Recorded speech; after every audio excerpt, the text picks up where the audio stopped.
1, 2, 3, test, test, test. 1, 2, 3, test, test, test.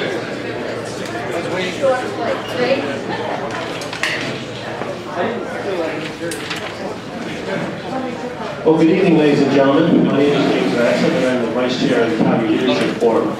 We want to start this very promptly at 7 o'clock because, well, we have a general election in basically 7 days from now.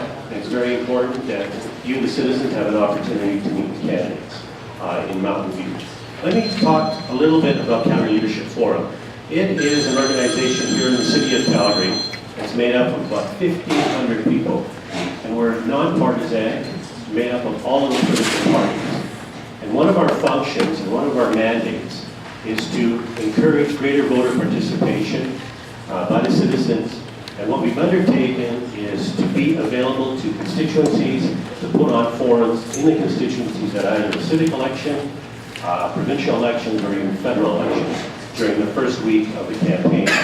So this has been one campaign where all the candidates have agreed, and so we're putting this on as the Calgary Leadership Forum for the constituency of Mountain View, for you, the citizens, to be able to hear from your candidates and to be able to ask them questions.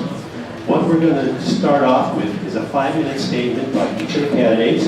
We've drawn numbers, and in random order, they'll be speaking.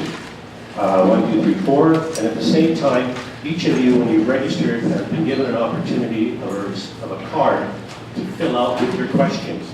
The reason why we're asking you to fill out the cards is that we want to be able to have as many people as possible speak and ask questions, but at the same time, we don't want people preambling the Constitution of Canada or the U.S. Constitution or making a political speech. We want to get to the facts, and we want to be able to get to the questions. So we're going to remove the duplication, and at the same time, try to have a variety of questions as possible to the candidates, because there's a lot of issues that need to be discussed at this moment in time. So with further ado, I'd like to call it to order and introduce myself, as I have, on behalf of the Calgary Leadership Forum, and various people such as Dolores, who's here with the questions, or the papers, to fill out your questions, and she's available. Just put your hand up and she'll give you a card, and you can fill it out and return it back to us, and then we'll be monitoring the questions for that period of the evening. There'll be the 5-minute opening statements, then there'll be 3 questions. 1 question will be posed by the Calgary River Action Committee in regards to the flood. There'll be 2 other questions that will be put forward to the candidates by myself on behalf of the Leadership Forum. And those are 2 questions that we want to know how these candidates can think on their feet and how they can address the questions that we've considered for the Calgary Leadership Forum as being important for this election.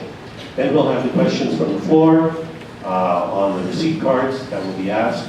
And then if there's still time, before 9 o'clock, we will take questions from the floor. We're going to try to be as tight as possible, and at the same time, we want to be as informed as possible. And I have a simple maxim rule. And you've heard the maxims of law, the maxim rule of politics. Every day is a great day for politics, and I'll be the first person to cut off a candidate if they speak longer than 5 minutes, or 3 minutes, or 2 minutes in answering the questions.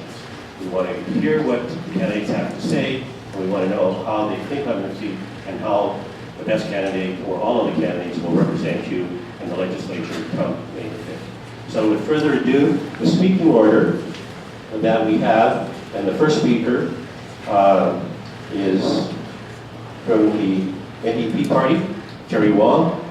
Jerry, you have 5 minutes for your opening statement. It's March. Sorry. Sorry about that. I've had too many things on my mind today. Mark, would you be so kind to lead off? Well, thank you very much, and thanks to the Leadership Forum for organizing this event. So, why have I decided to run? Because perhaps as a dean at Mount Royal University, I have been silent too long. Silent too long in the face of what I think to be wrong-headed policies by our current government. And when our Premier said in that infamous interview on CBC that the fault lies with other people, particularly if you look in the mirror, it was a bit too much. But I did take his challenge. I looked in the mirror. I didn't see the Premier's face, I saw my face. I saw the face of someone who had been silent in the face of wrong-headed policies, and I am determined to be silent no more. Silent is not the way to be when you see a government that refuses to put in place legislation that is in place in 6 other provinces that guarantees that a woman who happens to be doing the same job as a man gets paid the same money. Currently in Alberta, if you are in that situation, a woman, and you feel you've been discriminated against, you have to go to human rights. It's a simple matter of justice. It should not be something that has to be applied for and a process gone through to remedy. And then, of course, there are the cuts to education. As you would expect, I'm involved in the post-secondary system. I lived through Ms. Redford's government and her promises to increase funding to all post-secondary institutions in this province. 2% in year 1, 2% in year 2, 2% in year 3. The election comes, and Ms. Redford says, just kidding, you're not getting that money. And furthermore, you're all going to get cut 7%. We dealt with those cuts in a way that I think hurt the future of your children and your grandchildren. We canceled programs, not just at Mount Royal, where 2 of the programs canceled were in my faculty, theatre and music, but all over the province. So I resolved then I would be silent no more. Silent again, and this really is something that I think is egregious.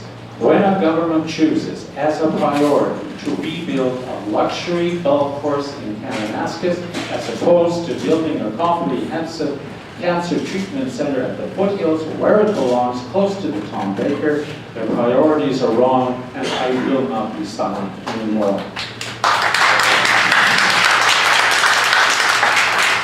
And then, when a premier and a government so deliberately ignore their own legislation that tells them an election is held every 4 years, and they say, well, law is legislation, that's for the little people, that's not for us. No, laws are for politicians, and the politicians must be the first to obey the laws and to obey the spirit of the legislation.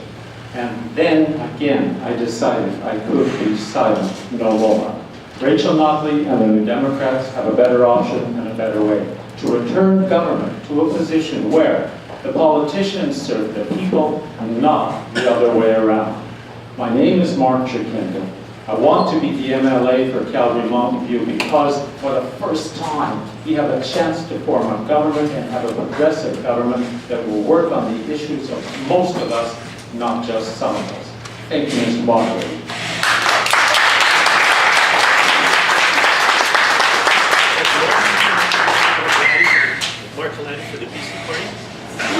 Well, good evening, ladies and gentlemen, fellow candidates. It is an honor to speak to you this evening. I would like to thank you for joining us here and also thank James and the Calgary Leadership Forum and Hiller Sunnyside Community Association for hosting this debate. I would also like to thank the other candidates for their willingness to serve this province and create a valuable debate on the direction we, as Albertans, want to take this province so that it grows and flourishes. There are times when one may lose sight of what a great province Alberta really is. But let's not forget, we are the economic engine of this country. We have been so for the last 20 years. Even with the current oil prices, we are expecting 60,000 new people to move to here this year because we are the biggest symbol of hope across this country for young families to get good jobs and raise their families. I have knocked on over 9,000 doors since the start of this campaign, listening to people's thoughts, comments, and ideas. Regarding healthcare, we have some of the best doctors, nurses, technologists, and support staff in the country, and they deliver top quality services to all Albertans. We have the challenge in front of us to shorten wait lists, and this is the product of our success because we make it attractive to move here into this province. We have been growing by approximately 100,000 people each year for the past several years. This places stress on our system and increased wait times, and which we will be addressed by the PC Party and a realistic plan created by the Premier's team for the future. The number one, emergency room expansion at 4 major hospitals in Calgary and Edmonton. Number 2, invest in additional surgical capacity. Number 3, Expand after-hours care at primary care centers. And number 4, free up acute care beds by adding 2,600 new continuing care spaces for our seniors, which is already underway. For the last 8 weeks, I've spoken to doctors, nurses, and healthcare workers in the constituency. And I want to continue to consult with frontline workers on how to improve the system and represent your views in caucus so we can change the system effectively together. With respect to education, our teachers and professors are doing an excellent job for us, and our youth are getting world-class education. We have the 5th best education system in the world, according to a Maclean's study that was just been released. The Calgary Board of Education has a surplus of $30 million that they can use as they see fit. And I would like to see it going to hire more teachers and teaching assistants. In fact, there is $460 million, almost $500 million, sitting in surplus funds at school boards province-wide. I will work with the boards within Calgary and Mountain View to identify ways of spending wisely and efficiently. In addition, we are investing $265 million this year in the small class size initiative to support smaller classes all across the city, or across the province. Investing in training for teachers to deliver an even stronger math program for K-12 to better prepare them for jobs and post-secondary in the future. Of course, our seniors. Our seniors built this province and will continue to focus on keeping our seniors healthy and active in their homes as long as we possibly can. The PC government has implemented and funded the best senior support programs in Canada. And we will continue this with the Special Needs Assistance Program for low-income seniors, which helps with supports and medical supplies and pharmaceuticals and prescriptions. As the past MLA for Calgary Mountain View, I supported the approval of the buildings and helped to secure the money to build the Wing Key Care Center and the Bow Valley Lodges because I am dedicated to our seniors in this riding and will remain a champion of their cause. Regarding our economy, with an incredibly strong energy industry, agriculture, biotech, IT, and forestry, which all contribute heavily to give Alberta the strongest economy in Canada. The PC Party will diversify our economy by creating investments in all these industries and focusing on their growth. I believe we have opportunity to drive down the value-added chain and see many manufacturing opportunities created with the development of our ethane and propylene products coming from our natural gas and oil feedstocks. I believe we can create similar structures as we did in the late 90s to attract over $130 billion of investment, which went into the heavy oil development. We have a choice to make on Tuesday, May 5th, and I believe Calgary Mountain View residents will choose a future with healthy growth, prosperity for their province, and a future for their children. Thank you very much.